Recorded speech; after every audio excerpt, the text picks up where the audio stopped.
भोजन सह जड़ित किछि नियम खटरे बसी कदापि भोजन करंतु नाही। यह द्वारा अन्नर अवमानना होइथाए और राहुंक कुप्रभाव पड़िथाए। भोजन करिबा समय रे टीवी देखंतु नाही, बही पढ़ंतु नाही। एपरि करिबा द्वारा श्वासनली मध्यरे भोजनर अंश जीवार अधिक संभावना रहिथाए। खाद्य खाइबा पूर्वरु हाथ और गोड़ भल भावे धुअंतु। शीघ्र शीघ्र खाद्य खांतु नाही। खाद्य खाइबार संगे संगे पानी पियंतु नाही। खाद्य खाइबार 40 मिनिट परे पानी पियंतु। अति आवश्यक हेले सामान्य पी पारिबे। सर्वदा बसिबा अवस्थारे भोजन करंतु।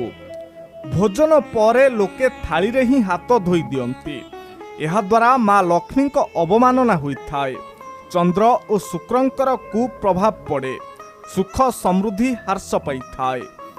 खाद्य खाइबा परे थाली रे बळका खाद्य छाड़ंतु नाही। खाद्य खाइबा समय रे प्रथमे एहाकु मस्तकरे लगाई भोजन करंतु। भोजन करिबा समय रे पूर्व दिगकु मुह करी सर्वदा भोजन करंतु।